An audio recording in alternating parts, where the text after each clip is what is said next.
kukuha ko ng 50,000 kay Diwata.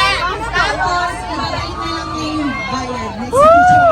Ibigay ko yung 1,000 libre na hukay lahat. Hanggang sa Yung gabi dahil dumating si Alex. Nagdagdagan siya ng award, 50,000. Umaabot ng 50,000 sa kapila ay wala akong bayad. yes! So, kumila na kayo dyan para kumaaburan kayo ng 50,000 dahil lahat ho ay nilibre natin. Basta, Okay, ganito. Okay, Alex, para maging malinaw sa kanila, ngayon, 150,000 yung babayaran ni Alex. Kahit alin dyan yung order nyo, pwede. Para masigurado tayo na umabot na ng 50,000, namin! mayroon po tayong staff na dito natin bibilangin para patunay na nagbayad kayo. Tapos ano pa ba kailangan? Sino pa dito yung kakain?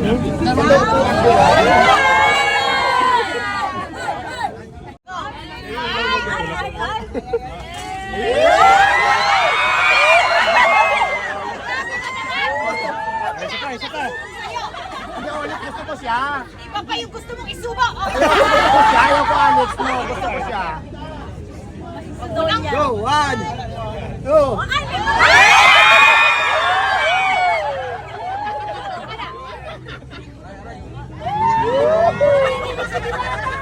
Lumalan din ka, ha? Ano tawag dito? Mamaya na, nagsushoot. Mula mo mong gawag ko na. Hindi ka nag-tiktok, hindi mo alam. Chicken, spell C. Chicken. Ano tawag dito? Excuse me muna ako, Bia. Kain lang po kami, ha? May Kain lang po kayo langkisa. ng kain. Bago pa kainin ang iba. Ano yung sauce nito? Sige. Sir, yung ano sir? Wala pang chicken sauce. Ketchup lang ang drama ko dito. Ketchup lang. Lipat kayo sa likod ko. Sandali lang, huwag niyo muna titikin si Miss Alex, ha? Para makakain sila ng maayos. Sige sir, pasok ka sir, pasok ka. Hindi po sa'yo to, ha? Ati na kami. Ati na ba kayo? Sir, ikaw, kamahin ko na, baby. Ayun, Sarah. Tapos ano pa ba kailangan? Sino pa dito yung kakain? Hello po, Sa lahat ng nagagandahan sa amin ni Diwata, ipagkalat niyo po. Ipagkalat niyo. Sinong mas maganda? Ako o sa Diwata? Diwata! Comfort ni Diwata to eh. Niya to, sige. Sa kasabukan nyo, liitan ko yung overload nyo mamaya. Mikey, sino mas maganda sa amin ni Diwata? Hindi si Mike Katangin, mas ipadyowa mo yan sila. O sinong mas bagay kay Mikey? Ako o si Diwata? Sir, yung cellphone sir. Tama na Okay, sa plano mo!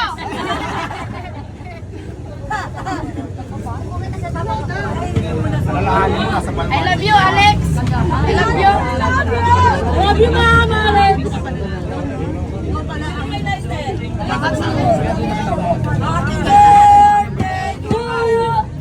Alam mo, naalala ko na si Diwata.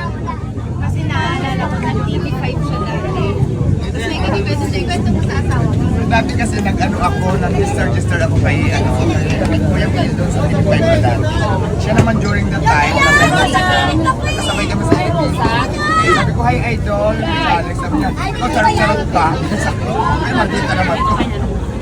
Sabi niya kasi sa akin, idol. Sabi ko, parang di ako idol nito, chinachat ako. Sabi niya, totoo naman, hindi kita talaga idol. Ini-email lang naman kita yan, Oh, email lang. may ilaw dyan, may ilaw mo dyan. Dyan yung ilaw. Kaya familiar siya sa akin kasi sa TV5. Mas nalala ko na din. Ako dati sa ano, Kay Lily. pero matagal na yung Alex, that was 2011 pa. Oo, 2011 pa yun. Matagal na yun. Okay ka, Sir Mikey!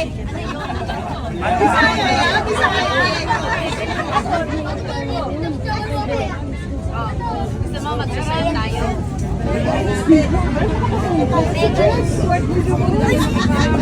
Kuya John yan yan.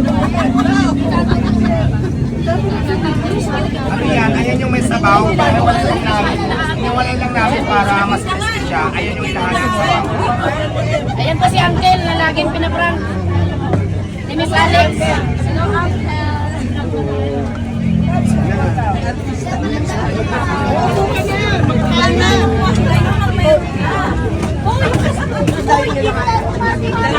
Mamaya na po ang picture madam. Mamaya na po ha. Mamaya na ho. Kasi ano, bibigay kami ng picture mamaya. Busy lang ako. Di ba? Hindi ko yung makakain, no?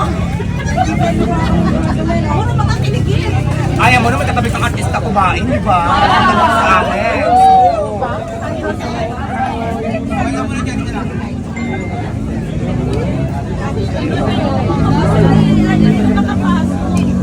Ano ni Mama Alex?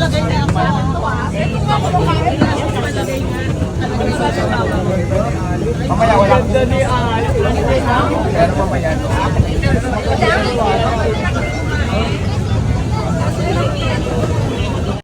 Uy, ang lamig. Ang sarap ng hangin. Please na, huwag niyo marangan yung hangin. Ang init. Hindi ako makahinga. Naharangan niyo na yung hangin. Wala may electric fan. Ang press ko kanina, pumangit na ako, nahagad na yung make-up ko, oh. Kanina, no, hindi pa na-agnas. Ngayon, na-agnas Diba? na, oh. Ang ganda-ganda ni Diwata, kamukha niya yung pares. Ano mo sira ka, no? Sira ka. Amy ka. Amy ka para kasi Alex.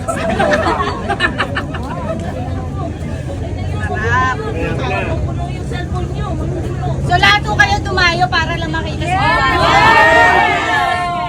Makita ka mga Danao. Alam ka nandito. Hindi na lang nandito ka, Alex. Makita ka. Si Diwata ang pinagka niya dito. Ikaw nga. So, saan mas maganda si Diwata? Sa personal o sa social media? Social media. May filter. Kasi may filter ako doon. Hindi, mas maganda ko sa personal. Amy ka. Ngayon lang ako kumain. First meal ko pala. Kasi parang Oh, walang tulak-tulak ha. Charot-charot. hindi ako nagsicharot. So, Thank you, Alex. ibig sabihin, pangit ka sa sinigla. Eh, mas maganda siya sa personal, kaya pumunta na kayo dito, tignan nyo si Diwata, talagang pag unang kita nyo sa kanya, mabubulag kayo sa kagandahan. Parang apparition si Diwata, isang beses nyo lang makikita.